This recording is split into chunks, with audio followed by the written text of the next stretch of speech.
noite, igreja. Graça e paz. Hoje quero compartilhar uma palavra que o Senhor tem ministrado ao meu coração sobre foco e perseverança.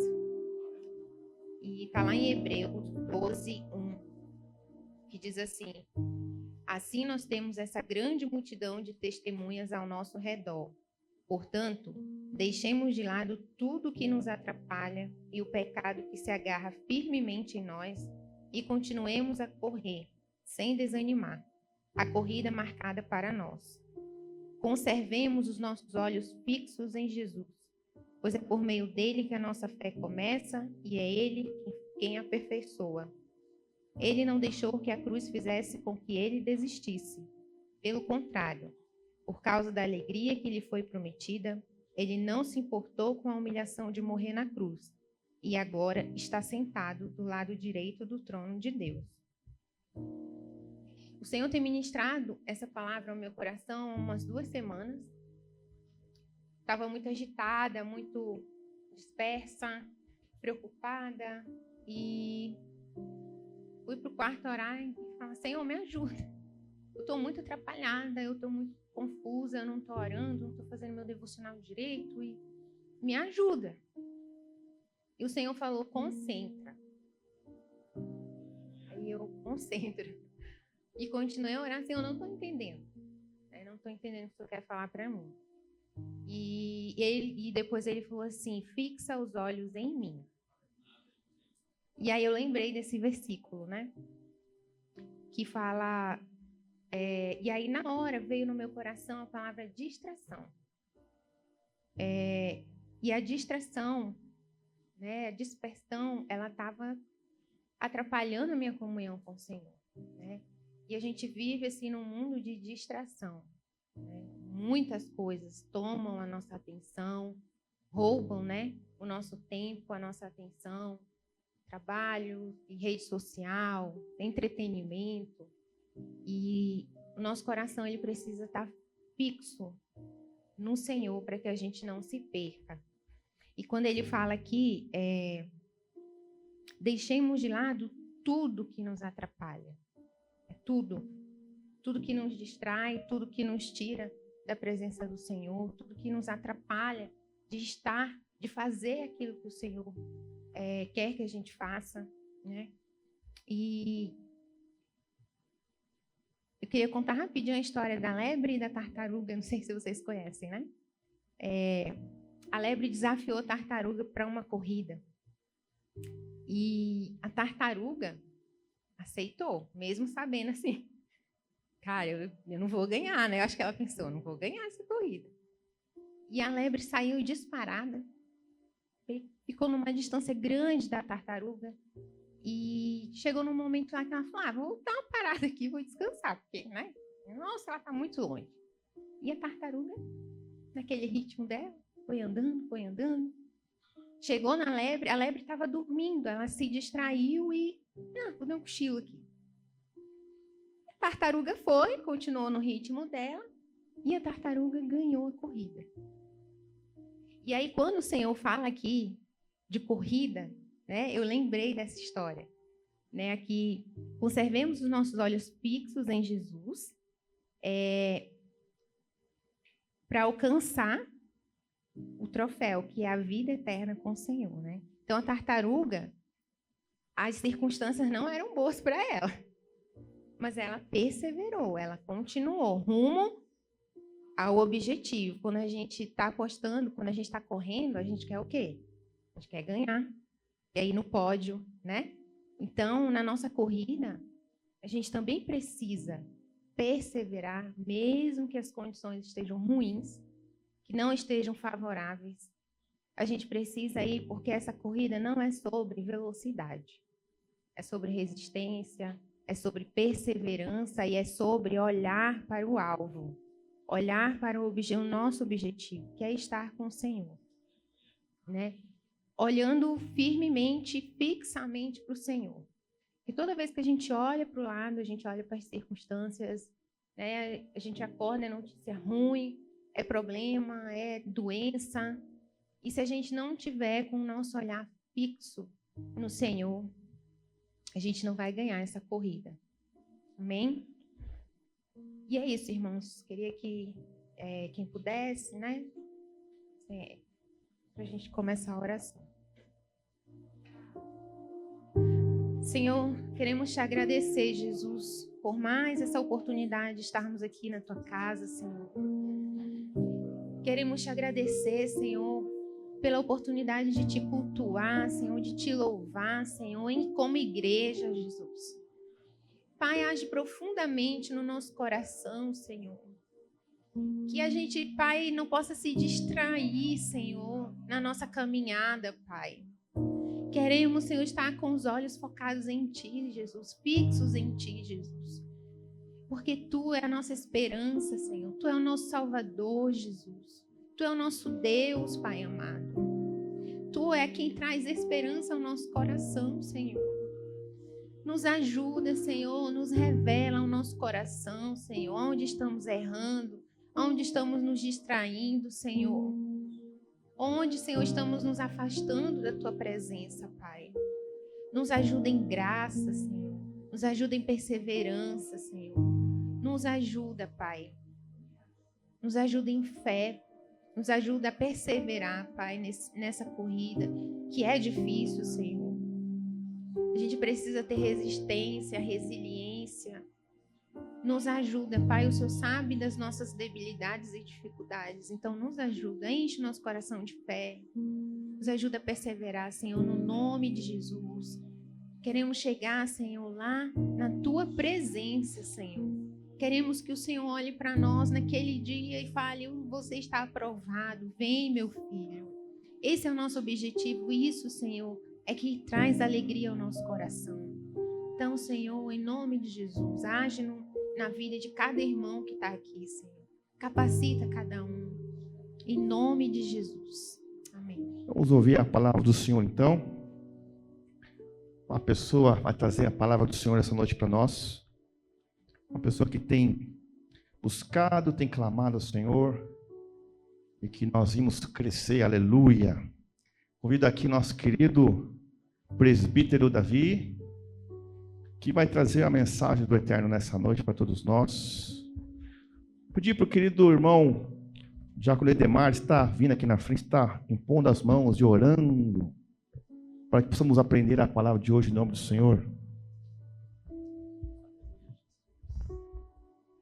Pai amado, Pai querido, Santo Deus de Israel, te louvamos nessa noite, Pai. Colocamos, Pai, a vida do Davi, Pai, que o Senhor possa usar ele como uma atalaia nessa noite, Pai. Que o Senhor possa ministrar os nossos corações, Pai, através da vida dele, meu Deus. Abençoa ele, Pai, seja com ele. Em nome do Senhor Jesus, Pai. Amém, Senhor.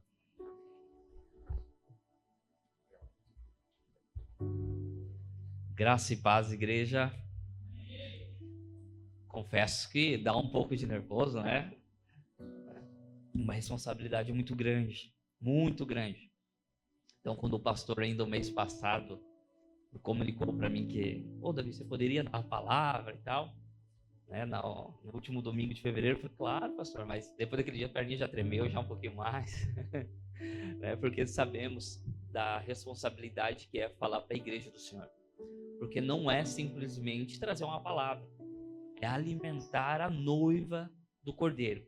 Então, olha a responsabilidade. A palavra de Deus deixa isso muito clara, que aquele que fizer um dos meus pequenininhos pecar, era mais fácil pegar uma pedra, colocar no pescoço e o rio. E nós somos os pequeninos ao nosso Pai, ao nosso irmão, ao nosso Senhor. Então, é uma responsabilidade muito grande. E com todo temor e tremor, Deus falou comigo essa semana passada e deu essa palavra. E eu fico muito feliz que Deus foi confirmando durante a semana, né? Deus foi confirmando. E domingo passado teve um jovem aqui na igreja que chegou para mim e falou para mim: Davi, é o seguinte, você podia orar por mim e tal? Ele é um adolescente. Eu falei, claro que sim, não tem problema nenhum, vamos orar. Ele é porque tem um amigo meu que está passando algumas dificuldades. E esse amigo meu veio pedir conselhos. E eu fiquei um pouco sem saber o que fazer, sem palavras. Cara, ora comigo, para que Deus possa me ajudar. Eu falei, claro, oramos. E quando eu estava orando por ele, Deus mostrou uma árvore muito grande, com vários frutos, muitos frutos, muito, que chegava a cair no chão, era muitos frutos, e eu fiquei muito contente. Eu não falei isso para o jovem, ok, eu orei. E depois daquilo lá, Deus começou a falar comigo e me deu essa palavra. Então, eu quero que os irmãos abram em Lucas, capítulo número 13, versículo 6.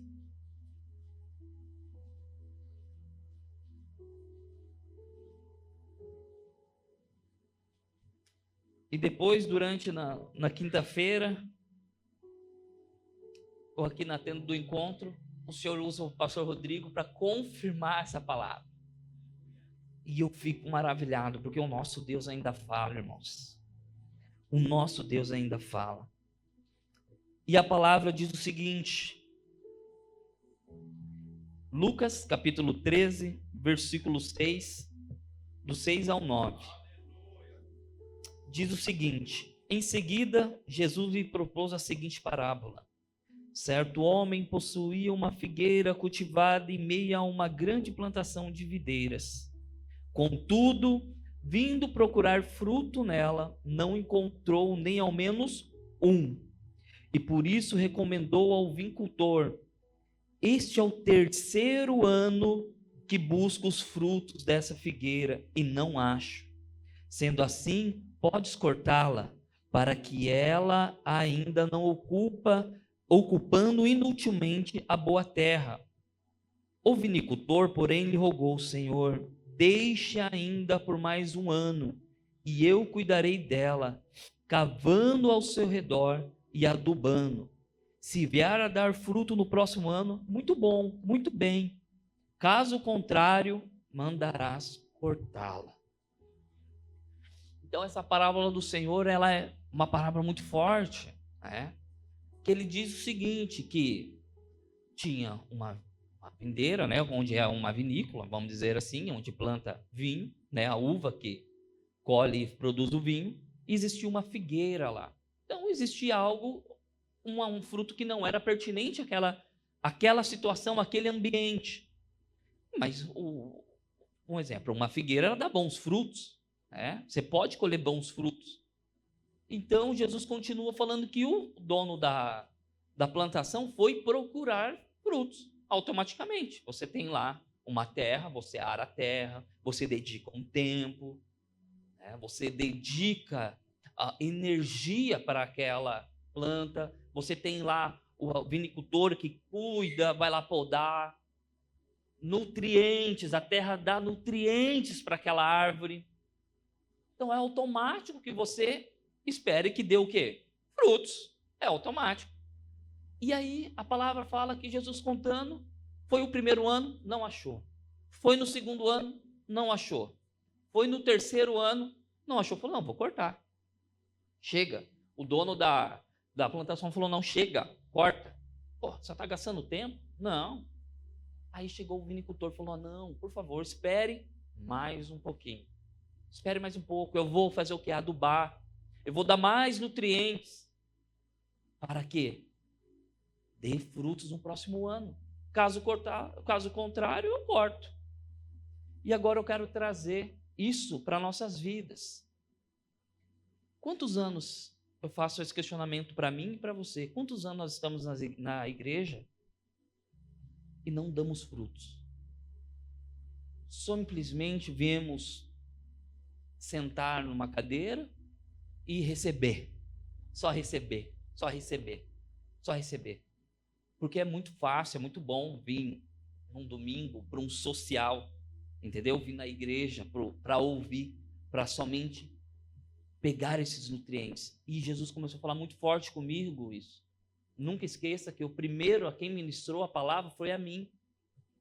E eu comecei a ter grande tremor, porque eu comecei a fazer um paralelo à minha vida. E vendo aqui a Quequinha, e fazendo a Quequinha, vendo a Maria, vendo a família. Eu estava lá, a Quequinha, quantos anos, Quequinha? 16, 17 anos, mais ou menos? É, mais ou menos isso. Eu que vim, né? 16, 17 anos. E eu comecei a fazer um paralelo à minha vida. E Senhor, Que temor e tremor. Que temor e tremor. Porque, irmãos, para dar frutos, muitas vezes dói também. Dói. Sabe por que dói? Porque para você ter um testemunho, você tem que passar por algo. É automático. Para você ter um testemunho, para glorificar a Deus, você tem que ter o quê? Uma prova, tem que ter um obstáculo para você, o quê? Galgar a vitória. É normal. Para você ter vitória, precisa de batalhas. É normal. Uma fruta, uma árvore, para dar fruto, ela precisa desprender de energia. Ela tem que mandar os nutrientes para o lugar certo, ela tem que desprender. Muitas vezes ser podada, muitas vezes ser adubada, muitas vezes ser martelada. Lá em casa tinha um pé de jabuticaba, lá na minha mãe. Então a minha mãe ia lá, pegava um prego enferrujado e cravava várias vezes na jabuticabeira, assim, várias vezes. Eu criança, eu sempre falava, mas para que isso, rapaz, né? E aí, uma vez minha mãe falou, não, isso aqui é bom, porque se não fizer isso, ela não dá fruto. Aí no outro ano você vai ver que vai dar muito fruto. E era assim, exatamente, dava muito fruto no outro ano, que, nossa, era muito fruto. E assim, às vezes, é a nossa vida, e nós não queremos passar por esse processo, que dói, que machuca. Dói, não dói, irmãos? Dói. Quem fala que gosta de passar pela prova? Ninguém gosta de passar a prova, ninguém. É tão bom, confortável. Mas para glorificar o nome do nosso Deus é necessário, para dar frutos é necessário. E por esse paralelo eu quero adentrar na palavra e falar de dois personagens, vamos dizer assim, que eu particularmente gosto muito, tá? Esses dois personagens eu particularmente gosto. Sou mais familiarizado com um do que para com o outro. Mas são dois grandes, além de missionários, grandes membros da palavra, que é Pedro, e o outro, quem aqui tenta adivinhar? Paulo. Pedro e Paulo são os grandes, vamos dizer assim, um é apóstolo, né, e o outro, vamos dizer que se denomina apóstolo também foram os grandes impactadores assim da disseminação do evangelho. E eu quero começar pela vida do nosso querido irmão Pedro, que está lá em Mateus 4, versículo 12 ao 18. Que é quando Jesus chama Pedro. Mateus capítulo 4, versículo 12 ao 18. Irmãos, tem bastante versículo, então nós vamos ler bastante a palavra.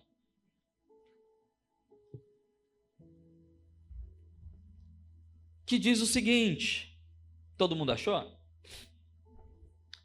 Jesus, entretanto, ouvindo que João estava preso, voltou para a Galiléia e, deixando Nazaré, foi habitar Cafarnaum, situado à beira-mar, nos confins de Zebulon e Naftali. Ali cumprindo-se o que fora dito pelo profeta Isaías, a terra de Zebulon, a terra de Naftali, em caminho de mar, além do Jordão, Galiléia dos gentios. O povo que jazia nas trevas viu uma grande luz, e aos que estavam detidos na região e sombra de morte, a luz raiou. Daquele momento em diante, Jesus passou a pregar e dizer: arrependei-vos, porque é chegado o reino dos céus. E caminhando junto ao mar da Galiléia, viu Jesus dois irmãos, Simão, chamado Pedro, e André, que lançava a rede ao mar, pois eram pescadores. Continuando. Entretanto, disse Jesus: vinde, pois mim, e eu farei pescadores de homem. Eles imediatamente deixaram suas redes e seguiam Jesus. Até aí. Então, temos o primeiro personagem, Pedro. Pedro, um homem, depois nós vamos, aqui a maioria conhece quem foi Pedro, conhece porque ele andou nas águas, ele andou ali, foi o único discípulo que teve coragem disso. Era um cara muito impulsivo, muito corajoso, um cara sanguíneo mesmo. Ele era judeu, então é um cara que conhecia a palavra, conhecia, era um empresário, tinha alguns barcos, e ele estava lá. A palavra fala que ele estava pescando. E antes disso, a palavra de Deus fala algo que me deixa com o quê? Que é o quê? Jesus estava pregando: arrependei-vos, pois é chegada o reino de Deus. Se você fazer um paralelo, outra pessoa também nesse mesmo período de tempo estava pregando a mesma mensagem, que é o João Batista. Ele estava pregando também: arrependei-vos, porque é chegada o reino de Deus. Então, Jesus pregando, chamou Pedro. Pedro abandonou tudo e foi com Jesus. Pedro, ele era um cara, vamos dizer assim, muito parecido comigo, por isso que eu falo que eu me identifico muito. Muito intenso. Pedro era um cara muito intenso. Você quer ver um exemplo? Vamos dizer, eu trago isso para a minha vida porque normalmente, quem era do grupo de jovens aqui, sempre tinha, nós tivemos um período que todo sábado era comer lanche, era na casa de alguém orando, vigília, 3 horas, 4 horas da manhã, estava aqui na igreja. Eu era o primeiro a dizer: estou aqui, vamos, bora, vamos, bora. Pedro era mais ou menos isso. Jesus falava: vamos para tal lugar, vamos, estamos juntos. Vou precisar morrer. Não, Jesus, que isso? Para, está doido morrer? Entendeu? Senhor, não, para de falar isso. O cara enquadrava até Jesus. Jesus, está doido, você não vai morrer não. Então Pedro era um cara muito sanguíneo, um cara muito impulsivo, ao ponto de Jesus falar: Pedro, quem eu sou?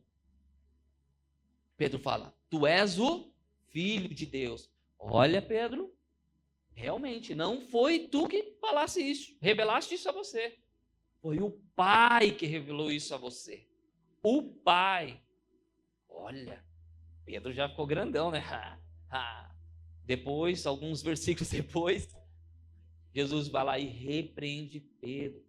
Satanás, sai. Olha, Pedro, meu Deus, ele me chamou de Satanás. Satanás é inimigo, traduzindo, é inimigo contra algo. Então, olha, o mesmo Pedro que Jesus, olha, foi Deus que revelou: tu serás Pedro, rocha, e sobre ti edificarei minha igreja. Olha, Pedro grandão. Jesus vai lá e dá uma nele. Mas por que isso? Porque Pedro era muito intenso, ao ponto de Jesus falar também para Pedro: Pedro, Satanás estava ao derredor, querendo te pegar, mas eu intercedi ao Pai por você. Olha só, ao ponto, por causa dessa intensidade, impulsividade. Essa impulsividade nas nossas vidas, muitas vezes, não é bom. Você, esse sanguíneo, acaba tomando decisões que acaba acarretando em grandes consequências. E você acha que ia ser diferente na vida de Pedro? Não. O que aconteceu com Pedro? Foram prender Jesus, irmãos. Quando chegou o guarda, Pedro fez o quê? Tirou a espada e cortou a orelha. Cortou a orelha de Malco. Cortou a orelha dele. Jesus, para. Vocês estão entendendo tudo errado. Jesus foi lá e reconstruiu a orelha dele, né? De mal, reconstruiu. Porque eles não estavam entendendo. Quando Jesus estava lá, na cruz, então Pedro meio escondendo, com medo, porque sanguíneo às vezes, também quando o negócio aperta, ele fica com medo, ele quer dar uma escondidinha, mas ele não quer fugir, mas quer dar um jeitinho, fica meio com medinho. Então ele com medo ali, meio disfarçando. Aí um fala: ei, esse aí estava com eles, é um discípulo dele. Eu não, nem conheço. Aí uma mulher: sim, estava com ele. Não, juro por Deus que nem sei quem é. E aí ele nega 3 vezes, a terceira vez. E ele cai por si. E ele fala: o que eu fiz? E agiu por impulsividade. E ele chora amargamente. 3 vezes. Ele negou. 3 vezes. E aí, o que acontece? Ele chora e sai correndo, provavelmente pensando que acabou. Acabou. Porque ele acabou de negar o Filho de Deus. Eu quero que você pense, o que será que passou na cabeça de Pedro? Às vezes é o que passa na nossa cabeça. Acabou. O que eu fiz isso? Não. Deus não vai querer nem olhar para mim. Deus não vai querer nem saber quem eu sou. Olha o que eu fiz. Pedro provavelmente pensou isso. Eu neguei o próprio Filho de Deus. Eu traí o Filho de Deus. Qual era a diferença do pecado de Judas para com ele? Ele negou, Judas traiu, mas é como se o sentimento, acredito que esse chorou amargamente, é mais ou menos paralelo ao que Judas sentiu. Pedro sai correndo, desconsolado. Depois, passa um tempo, Pedro tem novamente um confronto. Ele encontra com Cristo. E aí ele tem um confronto. A mesma três perguntas. Agora era de um formato diferente. Agora não era mais acusando, era uma indagação, uma reflexão. E quem faz é o próprio Cristo. E faz o quê? Pedro, tu me amas? E ele responde, Senhor, eu te amo. Aí nós sabemos que é três amores diferentes. Jesus pergunta com amor para com Deus, depois para com um amigo, familiar, depois com um amigo, né? As três escalas do amor. E aí, Pedro, tu me amas? Senhor, eu te amo. Pedro, tu me amas? Pedro sabia que não amava tanto assim. O amor, porque ele percebeu que, poxa, por que ele está perguntando 3 vezes? Será que ele lembrou de quando eu traí ele? Será? Tu sabes, Senhor. E Jesus sabia. Apacenta as minhas ovelhas. Era um pedido. Para com isso, um paralelo. Pedro não era analfabeto, mas ele não tinha grandes instruções. Pedro tinha umas limitações à questão de escrita, questão de linguagem e conhecimento teológico da época. Ele não era um mestre, ele não era um fariseu, ele era um cara, um frequentador igual eu e você, vindo na igreja, ok? Ele não tinha PhD, ele não tinha nada. Mas ele andou com o grande mestre, nosso Senhor Salvador, 3 anos. Olha só, ele andou com Cristo 3 anos ao lado. 3 anos, quando Cristo iniciou o seu discipulado, iniciou o seu ministério, ele tinha 30 anos, ele foi crucificado com 33, então 3 anos Pedro andou do lado de Jesus, comendo, bebendo, acordando, vendo os milagres. Mesmo assim, com 3 anos andando do lado do Criador do céu e da terra, ele negou. Então, do outro lado tem quem? Paulo. Paulo era diferente, irmão. Paulo era um PhD da época. Paulo era o cara da questão da sinagoga. É um cara com grande prestígio. Paulo tinha um prestígio gigantesco para com Roma, porque ele era cidadão romano, para com judeus, ele era fariseu. Então ele tinha grande instrução. E ele era discípulo de Gamaliel. Caramba, quem era esse cara? Esse cara também era um outro grande mestre da sinagoga. Esse cara, quem lembra aqui de um episódio que lá em Atos fala o seguinte, olha, os caras estavam tramando porque Jesus tinha morrido, ressuscitado, e aí todos os fariseus, todos os mestres estavam ali, e aí questionaram, falando, não, vamos perseguir, e isso aqui tem que ser reprimido. E aí levanta-se um sacerdote, um grande fariseu, e fala o seguinte, olha, peraí, se isso é coisa de mãos humanas, vai passar rápido, porém, se for algo de Deus, quem somos nós para impedir? Esse cara era Gamaliel. Léo, que está escrito. Aí, o que acontece? Paulo, então, vem desse berço, dessa instrução. Um cara altivez, um cara que fez o quê? Perseguiu os cristãos. Quero que você abra lá em Atos,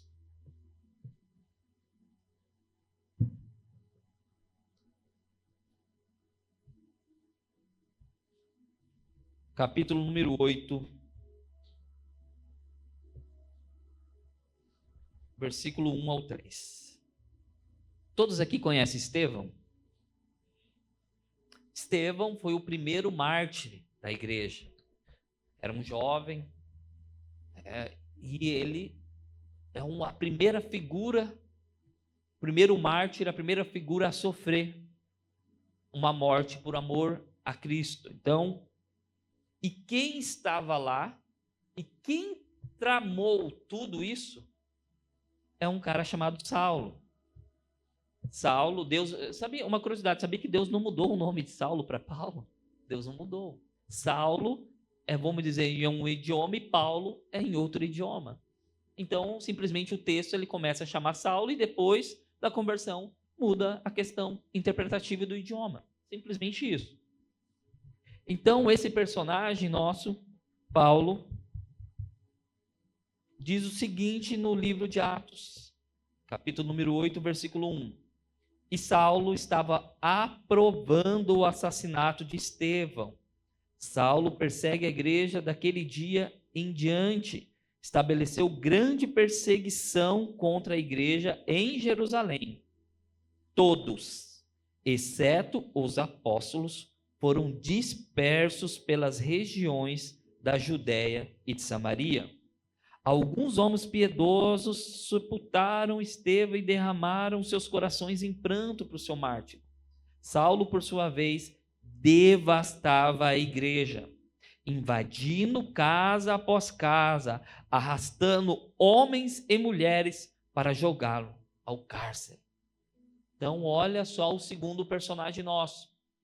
Um homem que vivia na igreja da época, um homem muito bem colocado na posição social, vamos dizer assim, um Alexandre de Moraes da vida, que nós olhamos, um grande, né, vamos dizer assim, com grande poder e prestígio, e ele começa uma perseguição, e ele é o que aprova.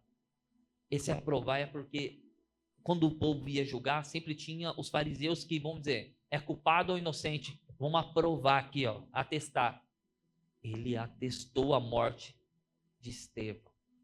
Isso ele carrega depois para todo o ministério dele. Então, temos dois personagens, irmãos.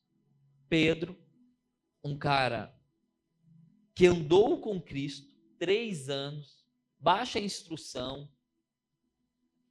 negou a Cristo, um cara falho, impossível. E temos o outro lado, Paulo, perseguidor, assassino, matava, cruel, um cara cruel era Paulo, porque ele acreditava fielmente no que ele estava fazendo, que era o quê? Estou defendendo a minha religião. Esse povinho aí que se diz cristãos, não existe, isso aí é blasfêmia. E ó, até que tem a conversão dele. Mas, para com isso, nós vamos ver antes a do nosso grande amigo Pedro. 2 personagens, Paulo e Pedro, todo mundo entendeu, né? Vamos dizer assim, os 2 conhecedores da palavra. Concorda comigo? Todos os 2 conhecedores. Um andou com Cristo 3 anos, do lado, assim, do ladinho, junto. Outro só ouviu falar, não andou com Cristo. Muito provavelmente nem viu Cristo. Muito provavelmente nem viu. Só ouviu falar. E aí, um chamado de apóstolo, que até então era discípulo, acontece a morte do nosso Senhor, a ressurreição. E aí acontece algo que muda tudo. que muda tudo. O livro de Atos, capítulo número 2.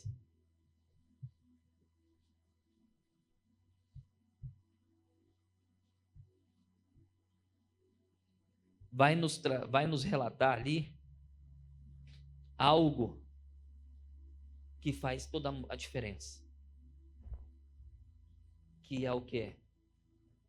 O que está no texto de vocês ali no título? A chegada do Espírito Santo. Vamos dizer assim, a partir desse momento que é o dia de Pentecostes, que estávamos todos reunidos lá, os discípulos estavam lá, Pedro estava lá, acontece algo, a chegada do Espírito Santo. E a partir daquele momento, aquele homem almático, sanguíneo, aquele homem que tinha uma impulsividade, ele se transforma. Aquele homem que negara a Cristo, aquele homem que se escondia daquilo que ele foi chamado, pescadores de homem. Ele se escondia, aquele medo dele de se esconder no outro, nesse dia mudado. Em Atos 2, do 14 até o 41, diz o seguinte. Demar, pode ler para nós, por favor? E aconteceu que, colocando-se em pé, juntamente com os 11, Pedro tomou a palavra em alta voz, pregou à multidão reunida, homens judeus e todos os que habitais em Jerusalém. Permitais que vos esclareça o que se passa. Dai, pois, atenção às minhas palavras. Estes homens não estão embriagados, como pensais, até porque são apenas 9 horas da manhã. Muito diferente disto, o que está acontecendo foi predito pelo profeta Joel. Nos últimos dias, diz o Senhor, eis que derramarei do meu espírito sobre todos os povos. Os seus filhos e as suas filhas profetizarão, os jovens terão visões, os velhos terão sonhos. Sobre os meus servos e as minhas servas derramarei o meu espírito. Naqueles dias eles profetizarão. Mostrarei maravilhas em cima do céu e sinais embaixo na terra. Sangue, fogo, nuvens de fumaça. O sol se tornará em trevas e a lua em sangue, antes que venha o grande e glorioso dia do Senhor. E todos aqueles que invocaram o nome do Senhor será salvo. Israelitas, escutai estas palavras. Jesus de Nazaré, homem aprovado por Deus diante de vós por meio de milagres, feitos portentosos e muitos sinais, que Deus, por meio dele, realizou entre vós, como vós mesmos bem sabeis. Pode até ir, Edemar. Aí, no versículo 37, diz o seguinte: ao ouvirem tais palavras, ficaram agoniados em seu coração e desejaram saber de Pedro e dos outros apóstolos. Caros irmãos, o que devemos fazer? Orientou-lhe Pedro: arrependei-vos cada um de vós, seja batizado em nome de Jesus Cristo para o perdão dos vossos pecados e recebeis o dom do Espírito Santo de Deus, porque a promessa pertence a vós e a vossos filhos e a todos que estão distantes, enfim, para todos quanto o Senhor nosso Deus chamar. E com muitas outras palavras dava o seu testemunho pessoal e o encorajava proclamando: sede salvos dessa geração que perece. Assim tanto quanto todos aceitaram sua palavra foram batizados, e naquele mesmo juntaram-se a ele cerca de 3.000 pessoas. Aquele mesmo Pedro que se escondeu, aquele mesmo Pedro, aquela mesma pessoa que negara a Cristo, agora, cheio do Espírito Santo, anuncia: olha, eu sou aquele que negou a Cristo, mas ele me perdoou. Olha, eu sou testemunho, eu vivi 3 anos ao lado dele, ele salva, ele batiza, ele é o Filho de Deus. Esse mesmo Pedro, com toda a ousadia do Espírito Santo, começa a ministrar. e cerca de 3 mil almas foram salvas. Esse mesmo Pedro fez coisas maravilhosas. Esse mesmo Pedro fez algo que até nem Cristo fez. Porque quando Jesus chama eles, fala: ó, vocês farão coisas que eu nem mesmo farei. Vocês farão coisas maiores. E aí lá em Atos 5 diz que a sombra de Pedro curava. As pessoas pegavam, chamavam: lá, vem Pedro. Pegavam paralíticos e colocavam no caminho dele. Porque quando ele andava, a sombra dele passava e curava. Esse mesmo homem que era chamado de traidor, esse mesmo homem que negou a Cristo, agora não é reconhecido, não é mais os outros acusando: ei, você não é o cara que negou, você não estava aquele... Não, era: ei, aquele lá é aquele cara cura, aquele cara é usado por Deus, aquele cara dá frutos, aquela pessoa dá frutos, ele é conhecido por isso. Pedro depois começa, a palavra fala que ele pregava, aí ele ia até os judeus, ele ia ao grande povo judeu e ele ministrava mais específico para o povo judeu, com ousadia,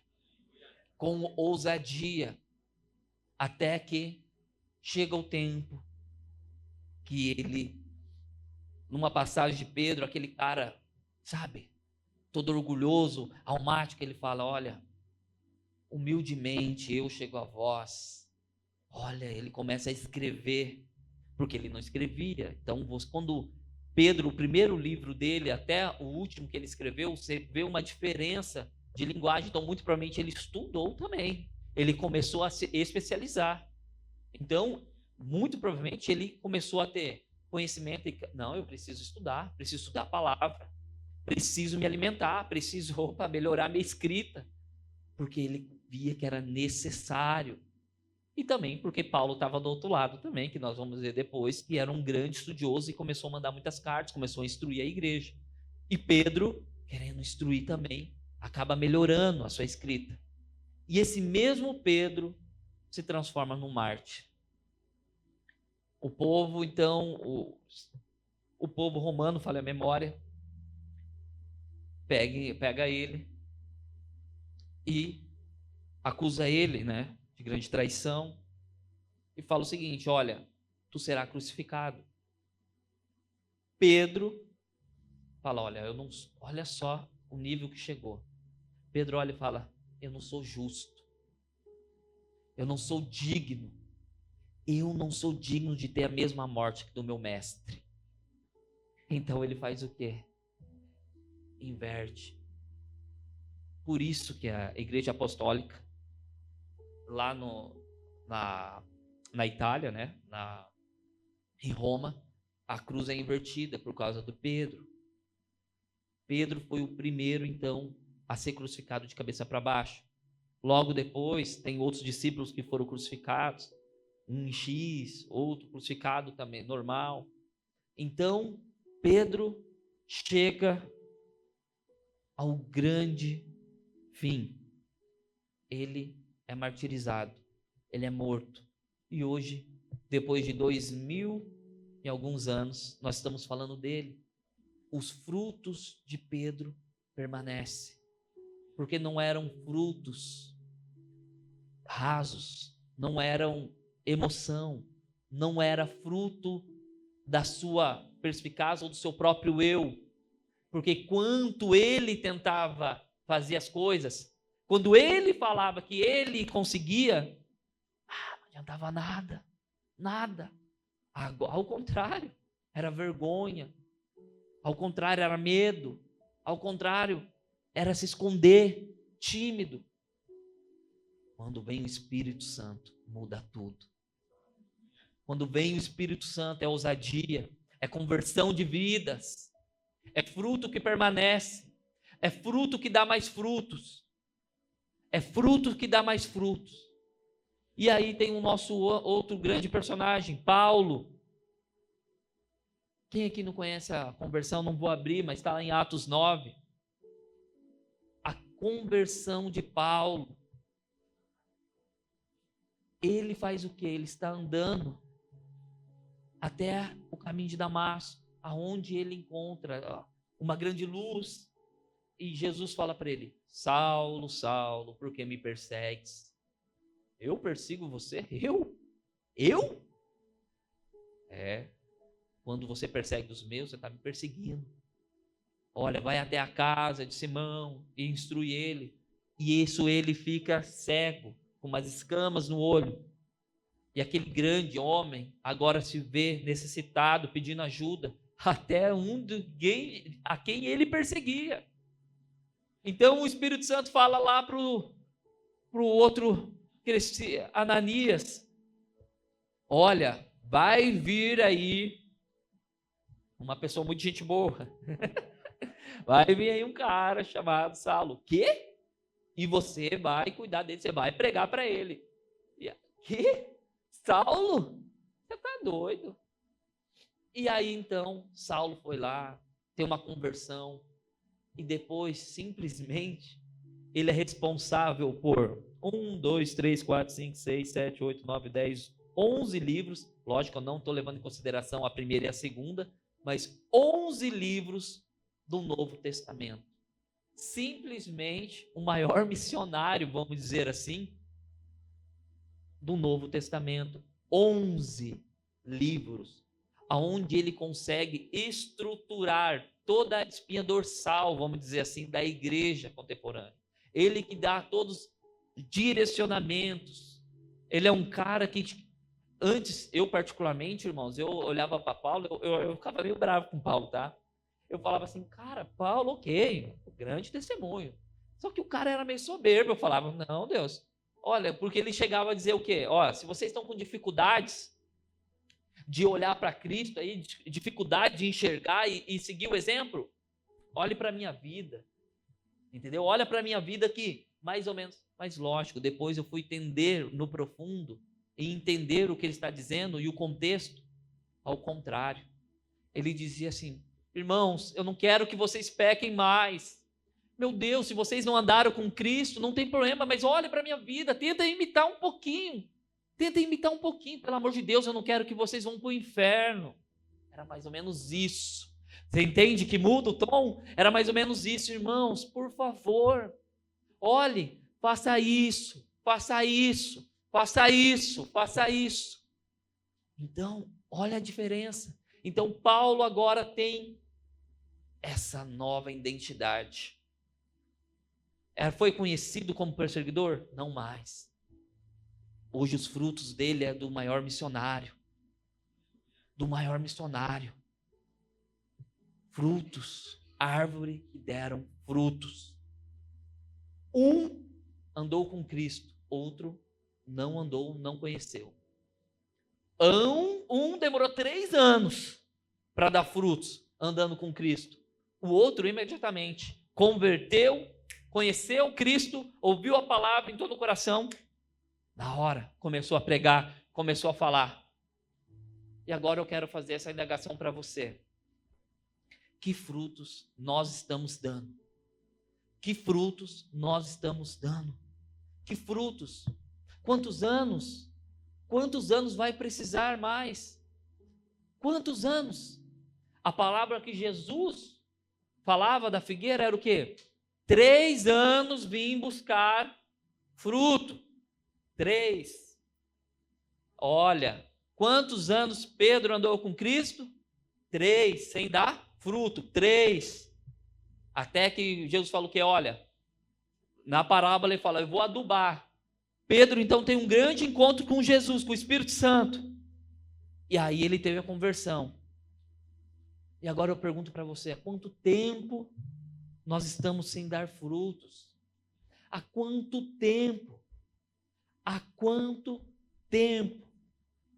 E eu quero que vocês enfatizem e comecem a pensar o seguinte: creio que todos nós seremos salvos. Creio que todos nós aqui seremos salvos. A palavra de Deus fala que todo aquele que crê e for batizado será salvo. E eu creio que todos nós seremos salvos. Mas que quando nós chegarmos naquele grande dia, olhar para o nosso Senhor, olhar para o nosso Deus, olhar para um personagem como Pedro, como Paulo, e ele começava a fazer uma negação. E aí? E aí? Fala para mim, quantas almas? Fala para mim, o que você fez? Eu me preocupei em cuidar da minha alma. Eu me preocupei com o meu bem-estar. Eu me preocupei comigo. Como será? Como será? Como será? Vocês estão entendendo? Como será? Irmãos, todos nós seremos salvos. Mas é muito egoísmo da nossa parte ter essa preciosidade que é o nosso Cristo só para nós. Nós precisamos pregar a palavra. Com isso, eu quero contar um testemunho que eu tive há muitos anos atrás, aqui nessa igreja. Há muitos anos atrás, eu estava com Cristo. Não digo em visão, que nem Paulo, não digo em visão, em corpo. Eu estava lá. Era nítido. Eu estava lá, parecia que foi ontem. Irmãos, isso já faz uns 10, 12 anos e parecia que fosse ontem. Eu estava lá e tinha um grande trono, grande assim. Irmãos, muito grande esse trono, muito grande, muito grande. Desse trono tinha um rio que descia de águas cristalinas. Do meu lado estava Cristo.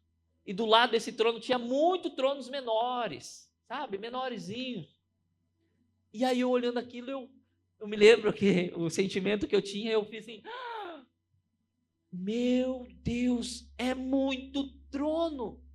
Jesus olhou para mim e falou, Davi, eu posso mentir? Aí eu falei, não, Senhor. Por acaso eu não falei que eu ia vir preparar lugar? Aqui está o seu lugar. Jesus me abraçou e apontou para um trono assim, tudo feito de ouro, irmão, de ouro assim, maciço. Aí eu falei, mas você está vendo que ele está simples? Aí eu falei, sim. Ele falou, basta você com as suas obras adorná-lo, deixar belo. E aí e aí Jesus olha para mim e Jesus começa a chorar, irmãos. Jesus coloca a mão no rosto e começa a chorar. Eu naquela inocência, sem saber, sabe quando você fica assim? Tipo, e aí, né? E eu naquela inocência olhando, ele olhou para mim e falou, Davi, me ajuda. A minha igreja está indo para o inferno. Ele foi muito específico. Para o inferno. Com isso, irmãos, nós aqui todos temos um trono lá. Todos nós, creio que nós teremos nosso trono. Só que basta nós adorná-lo. Ou você quer chegar lá e ter um trono simples? Não, mas todo mundo aqui quer ter um trono bonitão. Ao lado lá do trono grande, do nosso Pai. Mas basta que as nossas ações adorná-los. Com isso eu quero que vocês abram em João,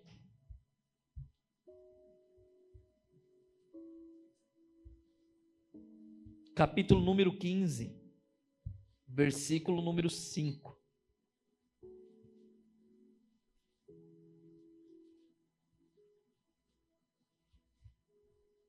Pode ser do 1, tá? Do 1 até o 8.